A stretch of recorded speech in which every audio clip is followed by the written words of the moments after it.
The Minnesota Timberwolves hosted the trash talking, in your face Houston Rockets last night in the NBA Cup, and it was everything I hoped it would be in terms of physicality, lead changes, matchups. Because if you remember, originally I was looking forward to Sengun and Gobert's matchup.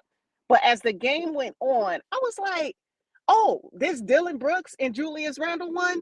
Yeah, this one has my attention. When I tell you, Julius Randle thought he was going to play bully ball, and it was like, no, not with me, you not.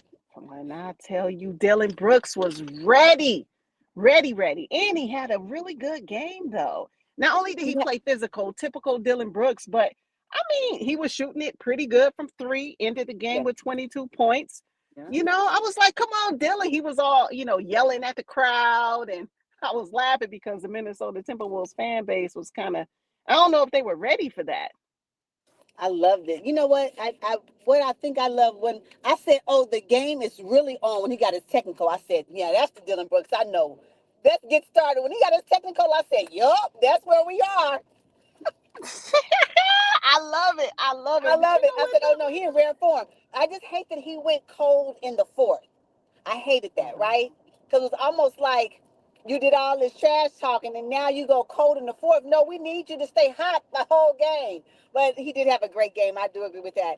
I like the fact that he is on the Rockets. I like what the fact that he is so physical and he's up for the challenge. He is their bad boy. I think every team needs someone like that. Every team needs that one person that like he reminds me a lot of Russell Westbrook. Now, if Russell Westbrook is on your team, you ain't got nothing to worry about. He gonna be there for you. Dylan Brooks give me that. Yes, you're right, because in that third quarter, when Minnesota decided to come back from that 18-point deficit, I said, because it got real chippy. And then when Minnesota took the lead, I said, oh no, after all that trash talking, you have to be able to back it up for the entire game. You have to still talk your trash when you're up. When Minnesota came back from that 18-point deficit in the third quarter, I was like, it's getting real quiet. It's getting real quiet on the Houston Rockets side. So I'm like, you got to be able to, hey, when you're up and when you're down, you still got to be able to hold that, keep that same energy throughout the entire game. Another person that stood out to me from the Rockets side was Fred VanVleet. I really thought he was going to be suspended. So when I seen him playing, that he was going to be playing, I said, okay, I guess he didn't poke the referee in the previous matchup he had. But he did some things that I said, oh, that's that championship Fred VanVleet right there. That is. He did an amazing job. Yeah, he was really good from three. He just came in the clutch. And I appreciate that. I think that's exactly what veteran leadership looks like on a team that's so young. So he had that last night, and it was what was needed. And he showed up at the end, and for them to be able to win in overtime. But it was really good. Yeah. I was really impressed with Amen Thompson off the bench, because when he came into the NBA, it was a lot of hype surrounding him and his brother Asur. And Amen, I think Asur came in with more hype than Amen. Am I correct in saying that?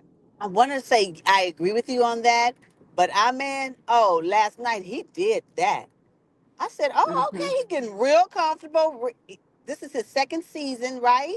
Yeah, he looks really good, really good. I'm telling you, it's that Ime Udoka leadership. I'm telling you, he don't bring nothing. Now he ain't gonna bring you nothing but dog. He gonna pull the dog out of you, Ime. I know he is. I can only imagine him in the locker room. I can only imagine. Oh my God, Only imagine.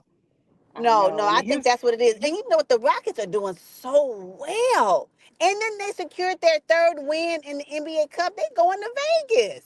Going to Vegas. Yeah. I don't know. I mean, 3-0 in the Cup tournament. I said, can this carry on into the playoffs? And are they going to the finals? I mean, like, I know I'm putting the cart before the horse, but they're playing really good. And I'm happy for Coach Ime Udoka, because when he left the Boston Celtics, a lot of people thought he was throwing himself into the dungeon, right? Because the Rockets weren't a very good team back then, but now, they're going to be contending in the Western Conference. But check it out, though.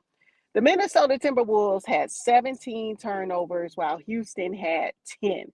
So throughout the game, I noticed because of the physicality, because of the way the game was played, you couldn't help but turn the ball over. I'm sorry. They were in the Yeah, passing lanes, they were poking the yeah, ball. I mean, yeah, getting mauled at the rim. It was, I yeah, was like, yeah, yeah. this game is, why can't every game be like this? I Because know. when I went over to another game, I saw somebody getting blown out by 27 points, and I said, oh, this ain't even worth watching. But I'm just saying. You know what? So that's the Rockets. But let me just talk about the Timberwolves real quick. That Rob, welcome to the Yeah, league, sir. Welcome yeah, to Dillingham. the league. Hmm. Oh, he was everywhere. I really liked the fact that he's a rookie and he was drafted number 8. There's so many rookies out there in the NBA right now that just need a little bit more discussion. And he's one of them. He was amazing last night. I think this is one of his, I want to say this is one of his step out games. It has to be. He Hmm. was he was all over the floor defensively. He did that. Offensively, he had so much control and so much confidence. I said, "Oh my gosh, the Timberwolves, y'all did something when y'all drafted him for sure. For Yeah, sure." Rob Dillingham contributed to the 44 points the Timberwolves were able to get off the bench. But is it time to talk about DiVincenzo in the starting lineup? Now I know Mike Conley is on the shelf right now, but what DiVincenzo doing out there with his little 3 points? I don't know. I don't know that he fits with this team. Is he not happy? What's going on? I don't think he's found his connection yet. Because this is what I do know. If DiVincenzo does not have it offensively, then I can expect him to bring it defensively. And that's lacking too. So you got to give me one or the other. I prefer both from DiVincenzo. I think his departure from the Knicks is now showing up. And I still believe he's a little salty from it. And it's showing up in his not being able to connect with the Timberwolves right now. Not that it's anybody's fault. He's still new to the franchise and new to this roster. But no, I need for him to be Nick's Dante DiVincenzo. Because that's what I was Mm. expecting to see. I'm going to need more from him for sure. He has to get it together. Yeah. Yeah, I just feel like he feels left out, right? At first, it was Mikal Bridges who was playing for the Brooklyn Nets, and all the boys were playing for the New York Knicks. Now, Yeah. DiVincenzo's on the outside looking in, and he's having a Yeah. hard time. I Uh-huh. think, and the Knicks are winning, and the Timberwolves, unfortunately, as well as they played, they're not winning a lot of ball games right now. Yeah, I don't know. Something there is most definitely a disconnect, and they continue to not start. They put themselves in a hole, and they have to fight themselves out of it. Now they did a great job in the third quarter to come out of that 18-point deficit, but you can't keep doing that night after night. It's not sustainable. It's just not No, sustainable. And then to even still lose, but it did go into overtime. That I will say this: that they do need to protect the ball. Even if the game is going to be physical, they have to protect the ball because the Houston Rockets came up on those ball deflections, those turnovers that the Timberwolves had. The Rockets were able to benefit from that. So yeah, it was just I don't know. The game like in quarter 1 and 2. I said, what is going on with the Wolves? Where they hmm at? Where are they? So I know the pep talk at halftime from the coach had to light a fire under them because they came out in the third quarter with guns blazing. But I'm yeah, not they even did. I'm not even in to start games like that. They can't wait till the third quarter to do that because again, it's not sustainable. Yeah, I feel like a lot of them wait around for Anthony Edwards to have his heroic game before they get into it. Why should he Uh-uh. be the only one? Why should he be relied upon like that? Right, I know he's the right. face of the franchise, but Mhm. come on. Nas Reed can come in and get you something. I still expect Julius Randle to be the old Julius Randle from the New York Mm, Knicks, so he's he's still so figuring it weird. out as well. Yeah. But I Hmm. just feel like they rely so heavily on Anthony Edwards. And if he doesn't have it going, and if he's not making shots, then they find themselves in these huge deficits and he has to dig them out. And you just can't Right. keep doing that to him. He just really can't keep doing that. And you know what? If it wasn't for Rob Dillingham and Nas Reed, that game would not have gone into overtime. I'm sorry. Because them off the bench, they did that. If it wasn't for them two, they had 44 Hmm. points among them, two of them, I think. I think I'm going to say 44 points from the bench altogether.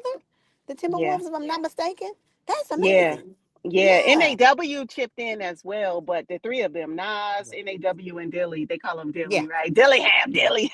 Uh-huh. Yeah, Uh-huh. they really they helped. I mean, hey, that's what happens when you build the roster accordingly, right? Do you think that Dillingham should have been the closer last night? No, because that crucial turnover he had in that fourth quarter. Yeah, that part. Yeah, I hated that happened. That means soon as that happened, it was like Yeah, get the rookie out of here. substitution. Yeah, but it's bound to happen though. I mean, everybody does it, so he just happened to be the one to do it that night. But yeah, Hmm. Yeah, but I shout guess. out to him for having the guts and the confidence to be out there. You know, Yep. he didn't pretend like his ankle hurt. He was like, no, I want all the smoke. I want to be out here with some of the best to play this game. So yeah, I was happy to see. Imagine him next season though. He's going to be phenomenal. It's gonna be phenomenal. It's gonna be phenomenal. Hmm. I think. Yeah, but the Rockets, their defensive presence was extremely executed very well last night. I mean, they had 12 steals and 9 blocks. It Mm. was all over the place. It was all over the place. Timberwolves. You know what, Rudy? Oh, Sengun had his way with him. Let me Nobody tell you, respects Rudy Gobert at the they rim. don't. They Nobody. don't. They don't. It Jalen was. Green, everybody was taking it to him. Oh my goodness. You know what? Though? It was so. It was glaring last night. As a matter of fact, I felt a little bad. It was really bad. They do not fear him at all. You hear me? Mm-mm. Not at all. And Sagoon, oh, that beast on the court. I He love him. did this one move where he actually was. He had his back to the basket and he did the layup. I said, "No, that's a man right there. That's a baller." I like Yes. Sengun. I like Sengun. I ain't gonna hold you. I like Yeah, him. Amin Thompson, Jabari Smith Jr., all of them were taking Rudy to the rack. Nobody Yeah, worried yeah. about that defensive player of the year. I'm telling Uh, you, I just uh, don't. I've been hard on Rudy Gobert for a number of seasons, and usually you kind of, you back off of him, but you saw it last night, so I'm like, okay, I'm on the right track. yeah, no, they had their way with him. He does not invoke fear in anybody at all, at all. And I Mm-mm, don't know if it should, but they run. It's almost like they run all over him. If it wasn't for him being so tall, I just don't know how effective he would be. mm-mm. No, he wouldn't be in the NBA. hmm But it was a really Yeah. good game last night. It was a really good game last night. Yeah. So the Houston Rockets got the victory, 117 to 111. They advanced to the quarterfinals in Las Vegas. Can't wait to see who their opponents will be. I don't know. I'm not certain how it really works. I can only go step by step. So right now I'm waiting to see who's going to be the next team to clinch a spot. But other than that, yeah, I guess we'll figure out when they go to Vegas. I All think right, I so think what's on tap? Who are we covering for the next set of NBA Cup games? well, the next set of NBA Cup games will be on Friday, and I believe we may be covering the OKC Thunder and Los Angeles Lakers. Oh, the way the Lakers got blown out of their cup game last night. Looking to see Not how they're only going to recover. ooh, not only a cup game, but then a couple of games before that, the Nuggets had their number. I'm like, what is going on?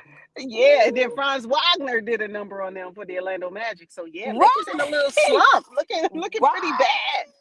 Got Yeah, Anthony Davis over there extending all his energy on these losses, cause he balling. Poor thing. yeah, he's doing good. So I can't wait to see that one, and I guess we'll check back in after that.